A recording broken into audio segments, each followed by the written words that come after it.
Bapak-bapak, ibu-ibu, salam Pancasila. Bapak-bapak yang melihat video saya ini, tolong jangan lupa subscribe, like, dan share. Sifatnya gratis. Saya akan mengomentari polisi telah menetapkan daftar pencarian orang atau DPO atas diri Rizik Syihab. Jadi polisi telah menetapkan daftar pencarian orang atas diri Rizik Syihab ini. Ini sumber saya juga dari YouTube. Jadi dengan ditetapkannya Rizik Syihab sebagai daftar pencarian orang, berarti Rizik Syihab ini sudah ditetapkan sebagai tersangka. Kalau belum ditetapkan sebagai tersangka, tidak boleh disebut masuk dalam daftar pencarian orang. Sehingga seseorang kalau sudah ditetapkan sebagai tersangka, sudah dapat dilakukan upaya paksa kepada yang bersangkutan. Upaya paksa itu antara lain bisa melakukan penangkapan di mana dia berada. Umpamanya di dalam negeri, di seluruh wilayah Indonesia sudah berhak dia ditangkap. Di luar negeri juga bisa ditangkap dengan DPO, daftar pencarian orang, bekerja sama dengan negara di mana dia berada. Itu. Demikian juga melakukan penahanan. Kalau nanti dia ditangkap sudah berhak ditahan kepolisian di Indonesia ini. Jadi nanti sudah ada batas-batas berlakunya penahanan. Penahanan pertama biasanya dilakukan polisi 30 hari. Nanti bisa diperpanjang 40 hari sama jaksa penuntut umum dan lain dan seterusnya. Itulah penahanan yang dilakukan. Dan juga bisa menetapkan daftar pencarian orang. Jadi nanti kalau sudah tetap sebagai tersangka, dapat nanti ditetapkan di sebagai daftar pencarian orang seperti yang sudah dilakukan polisi sekarang ini. Dan katanya setelah ditetapkan sebagai daftar pencarian orang, polisi akan menangkapnya sampai ke Arab Saudi. Dan di sana nanti akan bekerja sama dengan negara Arab Saudi. Apakah bisa? Karena kalau di negara Arab Saudi, polisi Indonesia tidak boleh menangkap. Yang berhak menangkap itu adalah polisi Arab Saudi sendiri. Setelah ditangkap polisi Arab Saudi, baru diserahkan sama polisi Indonesia yang sedang ditugaskan ke sana menangkapnya.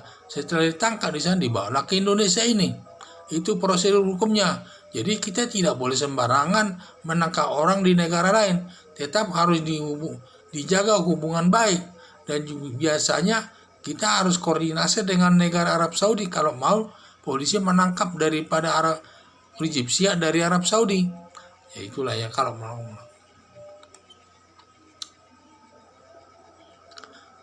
Dan juga melakukan penyitaan barang bukti.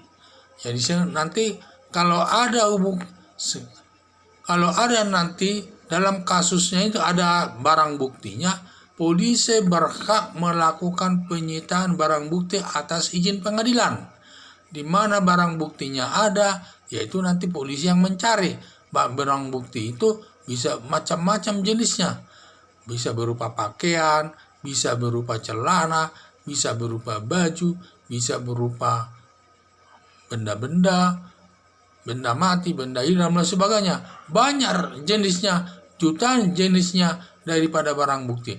Cuman dalam perkara Rizik Syihab ini kita tidak tahu apa yang barang bukti yang sudah ditetapkan di sana. Kalau sudah ditetapkan barang bukti dalam perkara Rizik Syihab ini, maka polisi berhak melakukan penyitaan atas barang bukti tersebut. Kemudian melakukan penggeledahan. Jadi kalau nanti ada di kantornya, di rumah daripada Rizik Syihab barang bukti yang diduga ada disimpan di sana, maka polisi berhak melakukan penggeledahan atas izin pengadilan. Di mana disimpan barang itu dan lain sebagainya. Polisi lah yang mengetahui nanti barang bukti yang dibutuhkan di sana dan melakukan penggeledahan itu. Kalau memang barang bukti nanti ada yang disimpan di rumahnya sendiri atau di kantor atau tempat lain lah ya, berhak nanti polisi melakukan penggeledahan tersebut, tetapi yang dilengkapi dulu dengan izin penggeledahan dari pengadilan negeri. Jadi itulah. Karena setiap penyidik tidak bebas melakukan penggeledahan maupun penyitaan barang bukti. Itu harus ada izin dari pengadilan. Izin penyitaan dan penggeledahan itu harus atas barang bukti, itu harus ada izin dari pengadilan. Jadi dengan adanya ditetapkannya Rizik Syihab sebagai tersangka, polisi sudah berhak menjemputnya Rizik Syihab sampai ke Arab Saudi dengan bekerja sama dengan negara Arab Saudi.